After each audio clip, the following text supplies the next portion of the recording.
अमोलजी, आज तुम्ही सदानंद दाते पोलीस महासंचालक यांची भेट घेतलेली आहे. तर निवेदन देणार होते, काय नेमकं निवेदनामध्ये म्हणतात? आज मी महाराष्ट्र राज्याचे पोलीस संचालक श्री सदानंद दाते साहेबांची भेट घेतली. सोबतच एसआयटी प्रमुख तेजस्विनी सातपुते यांची सुद्धा भेट घेतली. त्या भेटीमागचं कारण असं होतं की लोकनेते आदरणीय अजितदादा पवार साहेब यांच्या विमानाच्या अपघाताला 4 महिने उलटून गेल्यानंतर सुद्धा अद्यापही तपास कार्याला गती का नाही, अद्यापही सीसीटीव्हीचं जे काही महाराष्ट्र सीसीटीव्हीच्या बाबतीत विचारतोय त्याबाबत सध्याचं स्टेटस काय आहे. सोबतच बारामती विधानसभा पोटनिवडणुकीच्या अनुषंगानं ज्यावेळेस बारामती परिसरामध्ये मी होतो त्यावेळेस अघोरी पूजेचे काही प्रकार आढळले.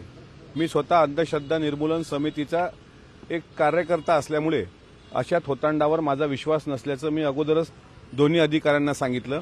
कारण ते पत्र वाचून त्यांना असं वाटलं की या अघोरी पूजेच्या संदर्भात म्हणजे नेमकं म्हणणं काय असं अशा संदर्भात मी त्यांना सांगितलं की हे अंधश्रद्धा निर्मूलन समितीचा मी सदस्य आहे. आम्ही शिवशाहू फुले आंबेडकर विचार मांडणारी लोक आहोत.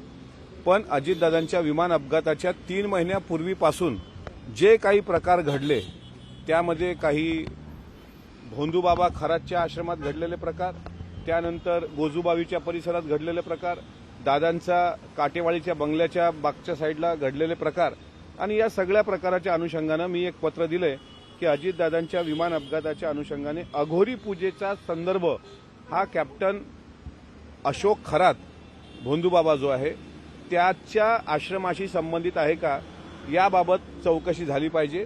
त्यांनी तात्काळ तसे निर्देश पण दिले. एसआयटी प्रमुखांना निर्देश दिले.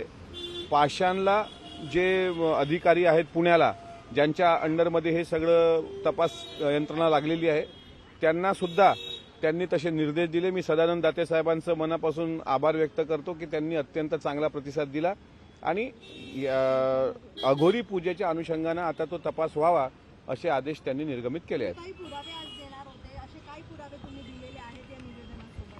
मी काटेवाडी खताळपट्टा परिसरात जे उलटं बोकं टांगून त्याच्या खाली अघोरी पूजा झाली, विद्याप्रतिष्ठानच्या परिसरामध्ये, सहयोग बंगल्याच्या परिसरामध्ये, त्याच्यानंतर देवगिरी बंगल्याच्या भोवती असे जे काही प्रकार मला आढळले त्याचे सगळे फुटेज मी त्यांना दिलेले आहेत. आणि आता एक पेन ड्राईव्ह सुद्धा मी लवकरच त्यांना देणार की मला ज्या ज्या काही गोष्टी आढळल्या. फक्त विनंती अशी राहील की तपास करायला आणखी गती यावी, महाराष्ट्राच्या समोर सत्य यावं आणि जर हा अपघात असेल तर तो अपघातच आणि जर तो घातपात असेल आणि त्याच्या मागे जर खरात प्रकरण असेल तर त्या अनुषंगानं त्याची चौकशी व्हावी. पण मग या अघोरी पूजा संदर्भात त्यांनी जरी आदेश निर्गमित केले असले तरी समिती एक स्पेशल गठीत करण्यासंदर्भात देखील तुम्ही आग्रही राहणार आहात? नाही, एसआयटी प्रमुख ज्या सातपुते मॅडम आहेत त्यांना आम्ही हेच सांगितलं का तपास यंत्रणा तुमच्या अध्यक्षतेखाली आहे आणि खरात हा तुम्हीच अटक केलेला आहे म्हणून त्याची चौकशी करताना तुमचे कोणते भक्त बारामतीमध्ये होते का, त्यांनी हे सगळं घडून आणलंय का? कारण बाहेरच्या लोकांची हिंमत नाही आहे बारामतीमध्ये जाऊन अघोरी पूजा करण्याची. त्यामुळे बारामतीतली काही लोक त्याला सहकार्य करत होती का ह्या अनुषंगानं तपास झाला पाहिजे. आता याच्यामध्ये जर एका महिन्यात फारसा सकारात्मक प्रतिसाद मिळाला नाही तर मग माझं पुढचं पाऊल हे मी त्यावेळेस सांगणार. पण तुर्तास इतकं सांगतो की आता मी सुद्धा अजितदादा न्याय संघर्ष यात्रा याची घोषणा मागं म्हणजे जस्टिस फॉर दादा अशी घोषणा आपल्या सर्वांसमोर केली होती आणि उद्या त्या संदर्भात उद्या किंवा परवा मी माझ्या जिल्ह्याला सविस्तर पत्रकार परिषद घेणार आहे आणि त्याचं स्वरूप कसं असेल, ती यात्रा कशा करता असेल आणि या यात्रेच्या माध्यमातून जनतेसमोर सत्य आणण्याचा किंवा अजितदादा प्रेमी जो कोणी वर्ग आहे, कारण आता मला तपास यंत्रणा जी ढील करतायत या तपासामध्ये, तपास यंत्रणा ज्या पद्धतीनं जो तपास पुढे यायला पाहिजे त्याबाबत स्पष्ट बोलताना दिसत नाहीत. त्यामुळे आता लोकांमध्ये जाऊनच हा लढावा लागेल असं चित्र मला दिसतंय. तपास यंत्रणेने अत्यंत मला असं वाटते संत गतीने हा तपास केला. त्यामध्ये महाराष्ट्रातला कुठलाही अजितदादांवर प्रेम करणारा पक्षाच्या पलीकडचा माणूस समाधानी नाही आहे आणि म्हणून ती यात्रा सुद्धा मी लवकर काढणार आहे. त्याची घोषणा सुद्धा मी 2-3 दिवसात करणार आहे. एकूणच प्रकरणामध्ये सीबीआय चौकशी करण्याची मागणी देखील दादा गटाकडून करण्यात आली होती. त्या संदर्भात काही चर्चा झाली आहे का? सीबीआयच्या तपास यंत्रणेसंदर्भात सुद्धा चर्चा केली पण तशी काही समाधानकारक उत्तरं मला मिळालेली नाहीत. म्हणजे सीबीआय चौकशी झाली पाहिजे हे पत्र मी पण दिलं होतं. आदरणीय सुनेत्रा वहिनींनी हे पत्रव्यवहार केला होता.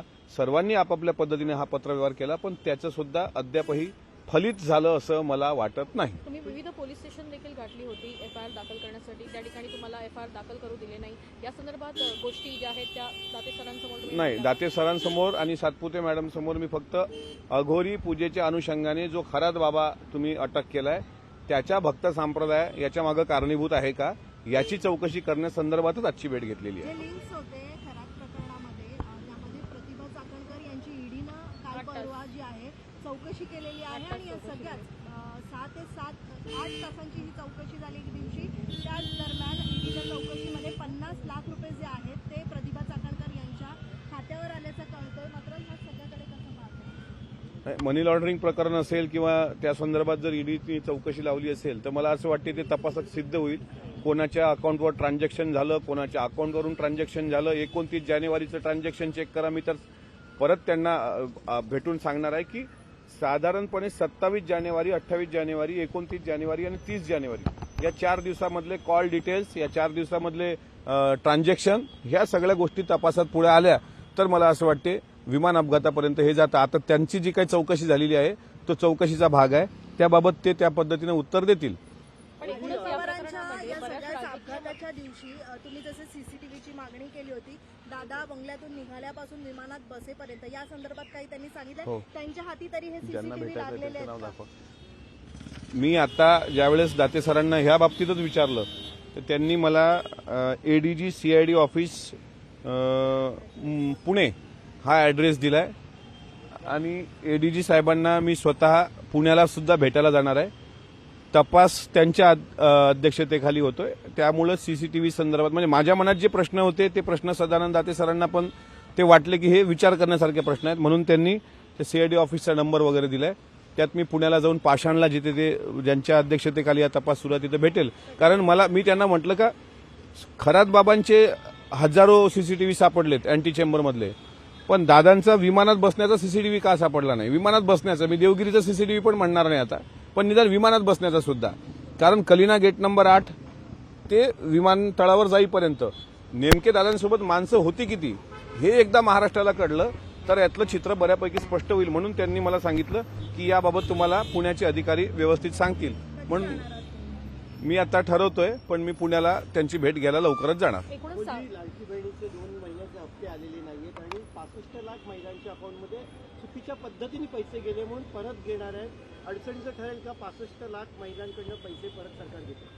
असं आहे, मी काही त्या खात्याचा मंत्री नाही, माझ्याकडे ते काही खातं नाही. त्याबद्दल मला मी बोलणार पण नाही.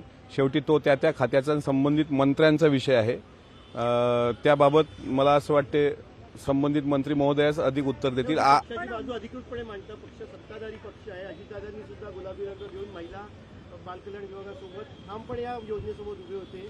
महिला बालकल्याण मंत्री अडचणीचं ठरेल का पक्षाला? महिला बालकल्याण मंत्री त्यावर उत्तर देतील. मी पक्षाचा प्रवक्ता होतो, आता मी पक्षाचा प्रवक्ता नाही आहे. मी अजितदादा पवार यांचा एक कार्यकर्ता म्हणून आज सदानंद दाते सरांची भेट घेतली आणि सातपुते मॅडमची भेट घेतलेली आहे. या अनुषंगानं तुम्हाला जर प्रश्न असेल तर तो संबंधित मंत्री महोदयांना विचारावा. राज्य सरकारने एक नोटिफिकेशन काढलं आहे की जे गॅझेटेड आणि नॉन गॅझेटेड ऑफिसर्स आहेत त्यांना हिंदी बोलता आलं पाहिजे काय आलं पाहिजे? हिंदी बोलता आलं पाहिजे हो. आणि त्यासाठी 28 तारखेला परीक्षा देखील त्यांना द्यायला लावली आहे. कुठे ना कुठेतरी हिंदी सक्ती आता पुन्हा एकदा महाराष्ट्रावर लागू नाही, लागली. मला असं वाटतं देशात राहणाऱ्या प्रत्येकाला सर्व भाषा आल्या पाहिजे. स्वतः छत्रपती संभाजी महाराजांना अनेक भाषा येत होत्या, शिवाजी महाराजांना येत होत्या. मराठी ही आपली मायबोली आहे, तिच्यावर आपलं प्रेम असावंच, पण हिंदी सुद्धा राष्ट्रभाषा आहे. त्यामुळं सर्व जातीचा, सर्व धर्माचा, सर्व भाषेचा आणि राष्ट्रभाषा हिंदी असल्यामुळं आपण तिचा सन्मान केला पाहिजे. लोकशाही मराठी ऐका, पहा, जागरूक रहा.